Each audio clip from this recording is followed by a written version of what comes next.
Antes de entrar al concepto como tal de derivada, tenemos que definir algunos puntos que son importantes para comprender bien el concepto de derivada. El primero de ellos es el incremento. Un incremento se define como la diferencia entre dos puntos. Es decir, si tenemos dos puntos en nuestro plano, P1 con coordenadas Y1, X1, Y1 y P2 con coordenadas X2, Y2.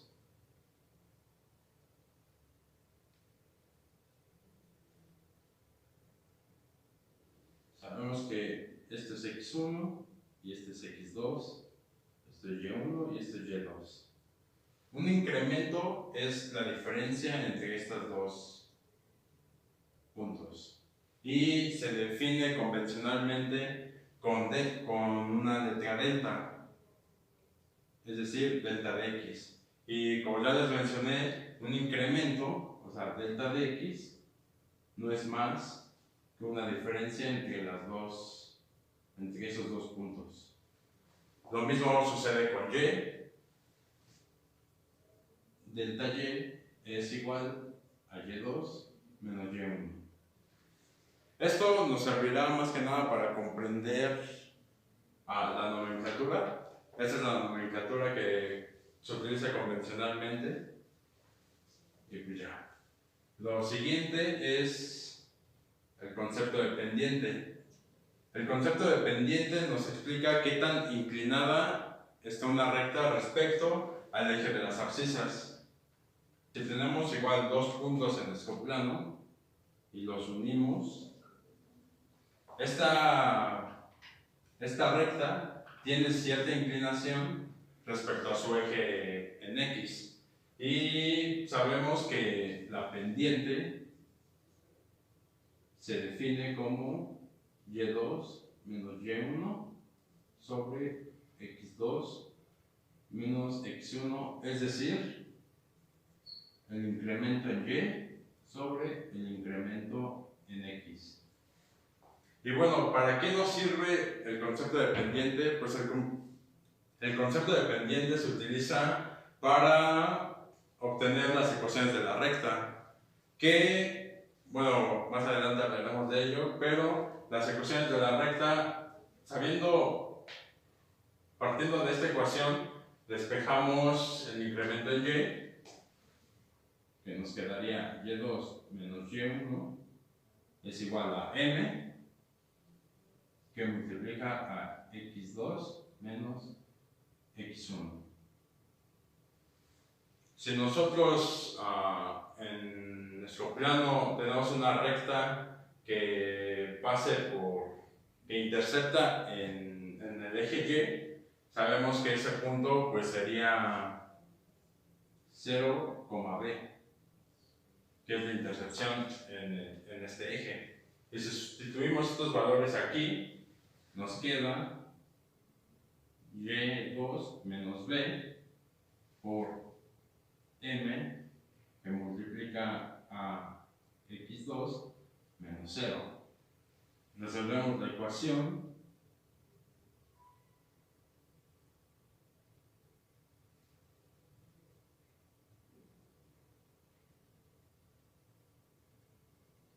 Y esta es la forma es la ecuación de la recta. Otro concepto que tenemos que tener muy claro es el de función.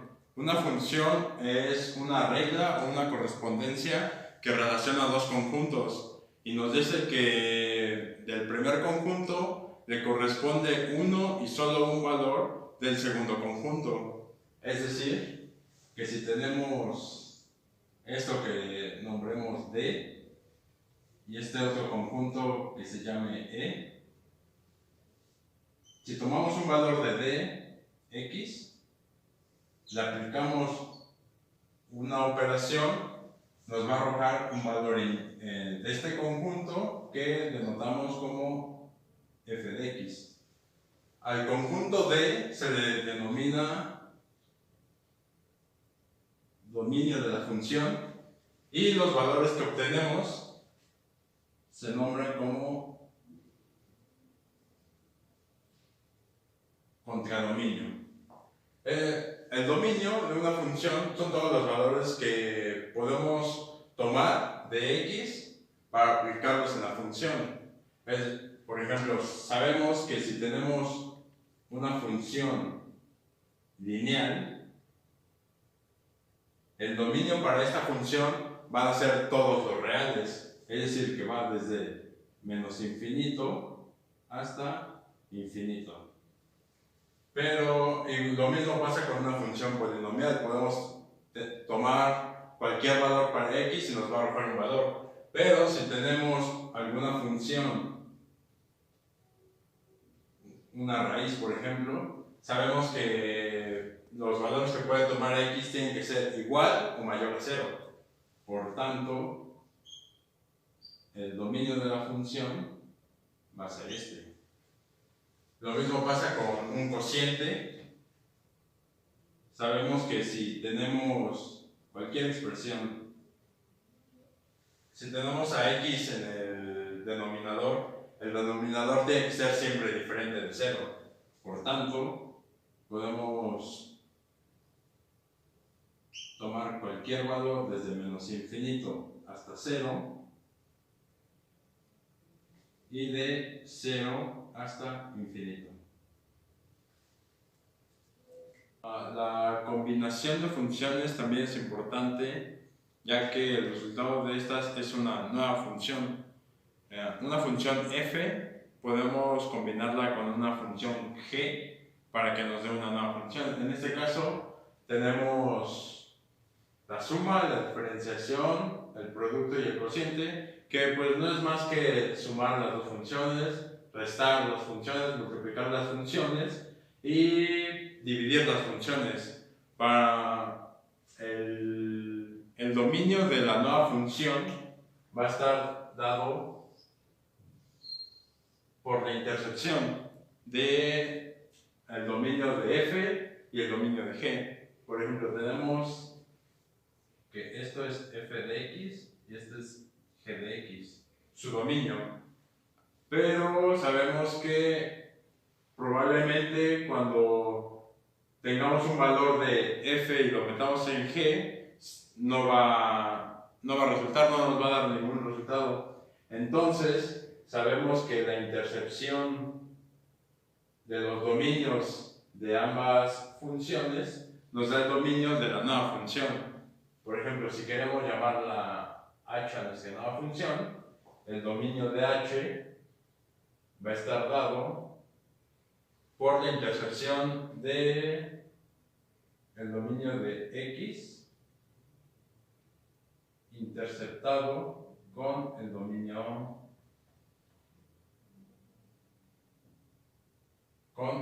de g. Una forma diferente de la combinación de funciones es la composición.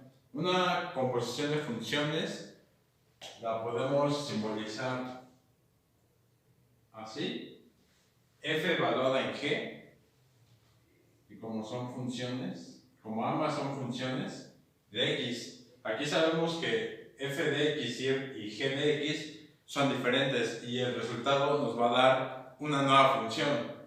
Por ejemplo, si tenemos f de x igual a raíz de x y g de x igual a x cuadrado más 3, lo que nos explica este símbolo es que todo esto lo vamos a tomar como x y lo vamos a sustituir en nuestra primera función. Es decir, f evaluada en g de x o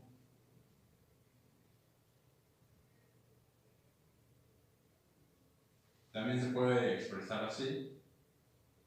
Cuando sustituimos esto dentro de la raíz, nos queda x cuadrado más 3.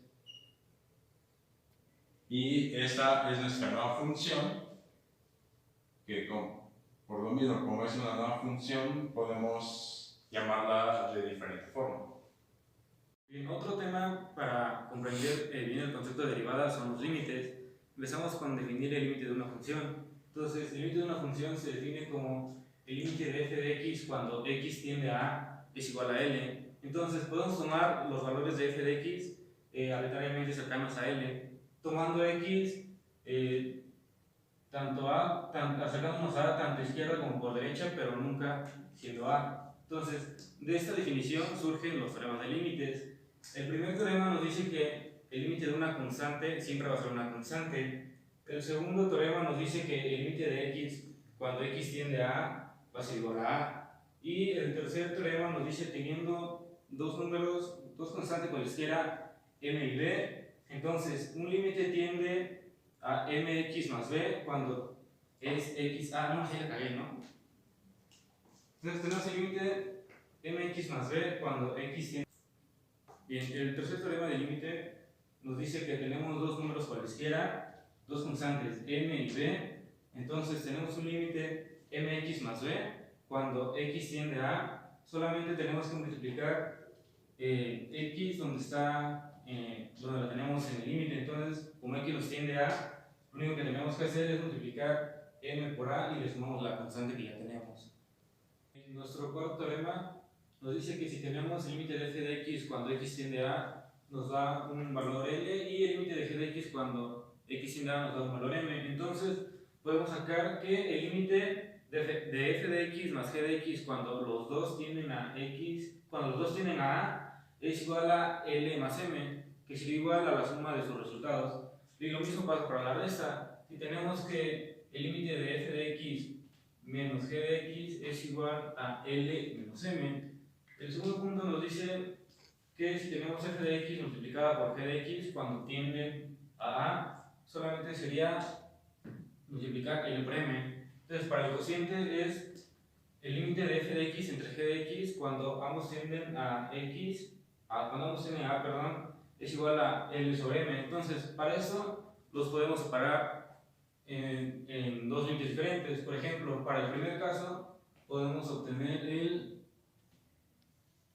límite de f de x es igual a L cuando tiende a A, y también dividirlo en otro que sería el límite de g de x cuando tienden a A, que sería igual a M. Entonces es muy importante recalcar que solo se pueden sumar, restar o multiplicar siempre y cuando los dos límites tiendan al mismo número, en este caso sería A, y también cuando ambos existan. Ahora les voy a enseñar a saber si tu límite es continuo o discontinuo. Entonces, para esto tenemos que evaluar el límite cuando se aproxime a menos 3 por izquierda y por derecha. Entonces, tenemos que límite de x al cuadrado más x menos 6 entre x más 3 cuando tiende a menos 3 por izquierda. Lo que tenemos que hacer ahora es evaluar el menos 3 por izquierda en esta expresión. Entonces vamos a factorizar el polinomio de arriba, que vendría siendo x más 3 por x menos 2 sobre x más 3. Entonces, como aquí tenemos dos números iguales, se van a eliminar, entonces solo nos va a quedar que sería x menos 2 cuando el límite tienda a x menos 3 por izquierda. Entonces lo que vamos a hacer ahora, después de factorizar y eliminar términos semejantes, vamos a evaluar el límite, por lo cual sería menos 3 menos 2 es igual a menos 5. El límite de x al cuadrado más x menos 6 entre x más 3 cuando tiende a x menos 3 por izquierda nos va a dar menos 5. Y entonces ahora vamos a evaluar el límite por derecha, que sería límite de x al cuadrado más x menos 6 entre x más 3 cuando x tiende a menos 3 por derecha. Lo que vamos a hacer es igual. Primero vamos a factorizar el término de arriba, que sería x más 3 por x menos 2 entre x más 3. Entonces lo mismo, son eliminar los primeros términos. Entonces solamente nos queda x menos 2. Entonces a ese le evaluamos el límite y nos queda menos 3 menos 2 es igual a menos 5. Como el resultado coincide cuando evaluamos el límite por izquierda y cuando lo evaluamos por derecha, sabemos que nuestro límite cuando lo graficamos va a ser continuo. Entonces, su gráfica vendría siendo así. Entonces, al evaluar nuestro límite en menos 3, nos da como resultado menos 5. Entonces, nuestro punto, para saber si es continua, va a pasar en las x en menos 3 y en y en menos 5, que es el resultado que nos dio acá. Entonces, se dice que nuestro límite es continuo. Y también otra forma de saber si nuestro límite puede ser continuo o no es al saber ya la gráfica, al tenerla, podemos poner el plumón en este caso y si podemos trazar la línea sin despegar del pizarrón, se dice que nuestro límite es continuo. Esa es la manera en que muchos suelen llamarlo, pero de demostrarlo es la que les acabé de enseñar. Ahora, por último, antes de entrar a como tal el concepto de derivada, tenemos que entender lo que es una recta tangente. Si tenemos una función, la que sea, supongamos que es esta,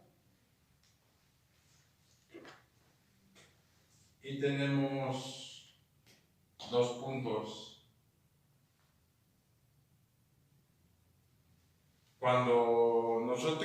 Si nosotros trazamos una recta que una a estos dos puntos, tenemos algo así. Lo que tenemos aquí es una recta secante, ya que corta nuestra curva en dos puntos. Ahora, el chiste o el objetivo de la derivada es obtener una recta que sea tangente a esta curva. ¿Qué es una recta tangente? Pues una recta que solo toque a nuestra curva en un solo punto. Es decir, si tenemos este punto, tenemos que hacer una recta que pase suavemente apoyada sobre este punto. Algo así. ¿Cómo hacemos esto? Pues tenemos las coordenadas de ambos puntos, ¿no?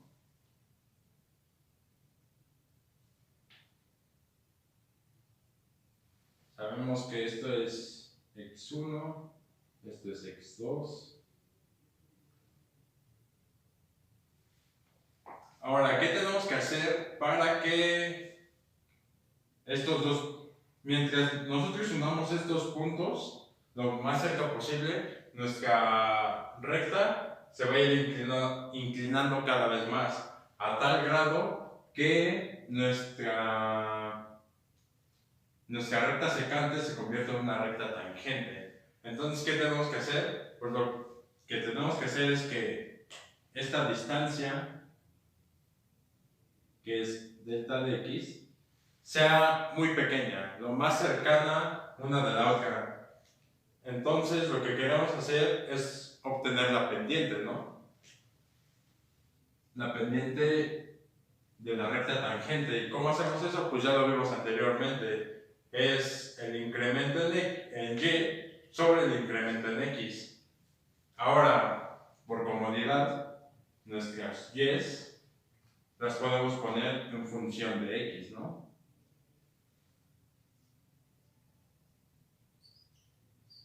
Esta es f de x y esta es f de x más delta x. Nuestra coordenada acá es x más nuestro incremento, ¿no? Entonces, ocupando la definición de pendiente,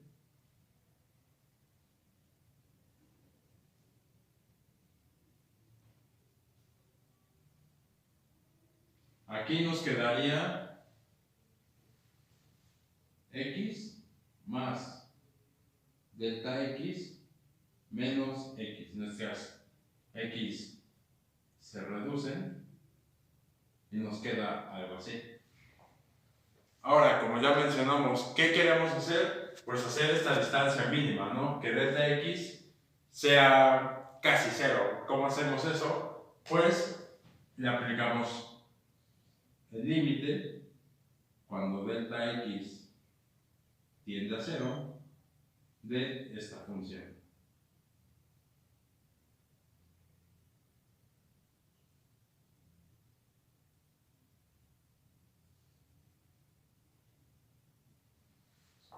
Y esto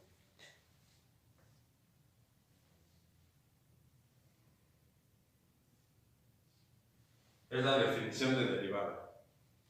Ahora, tomando como ejemplo esta función que es x cuadrada, tenemos su gráfica. Como ya dijimos, el objetivo de derivar es obtener la recta tangente en cierto punto. Nosotros podemos obtener, o nos han enseñado que la derivada de x cuadrada es 2x, ¿no? Ocupando las reglas de derivación nos da eso, pero ¿qué es 2x? Si nosotros graficamos 2x, nos queda algo así. Nos queda una recta así que toca en dos puntos de nuestra curva. Ya dijimos que el objetivo, tenemos que encontrar una función, una ecuación que nos dé una recta que solamente toque en este punto. Entonces, esto sí es la derivada, pero todavía está incompleta. Nosotros lo que vamos a evaluar la derivada en estas coordenadas. Vamos a derivar utilizando la definición derivada. Entonces nos queda el límite cuando delta x tiende a 0 de f de x más delta x. Nos queda f de x es esto. Entonces nos queda x más delta x al cuadrado menos nuestra función que es x cuadrada. Todo esto sobre delta x. Ahora lo que tenemos que hacer es desarrollar toda el álgebra que nos pide aquí. Nos queda x cuadrada más 2x delta x menos x cuadrada. Todo esto sobre delta x. Estos términos se reducen. Queda el límite cuando delta x tiende a 0 de 2x delta x sobre delta x. Aquí vemos que estos términos se pueden reducir y nos queda el límite cuando delta x tiende a 0 de 2x. Como vemos, 2x es una constante respecto a la variable que nos están pidiendo. Y sabemos que el límite de una constante cuando delta x tiende a 0 es la constante, en este caso 2x. Ahora, explicamos que el resultado de derivar una función únicamente es obtener la pendiente. O sea, 2x es la pendiente de la recta que pasa por este punto. O sea, todavía nos falta desarrollar o encontrar la ecuación de la recta que pasa por este punto. ¿Y cómo hacemos eso? Pues ya lo explicamos. Si tenemos los dos puntos que queremos analizar y la pendiente únicamente, tenemos que utilizar la función, la ecuación de la recta o la ecuación punto pendiente, que como ya explicamos,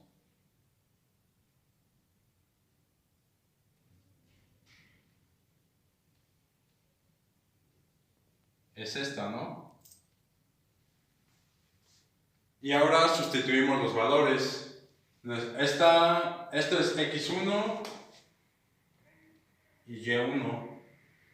Ahora sustituimos nuestros valores aquí, igual el de de la pendiente. Nos quedaría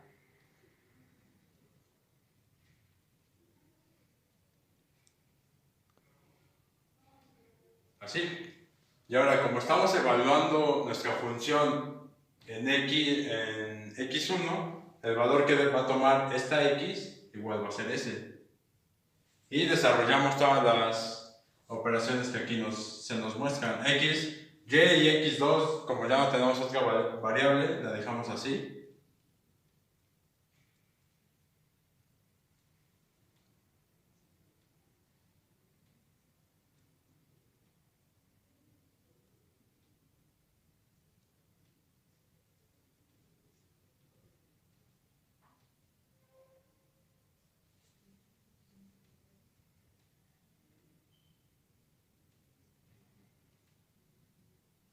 Y esta ecuación sería la de nuestra recta que pasa tocando a nuestra curva únicamente en ese punto. Y eso es lo que intentamos demostrar con la derivada.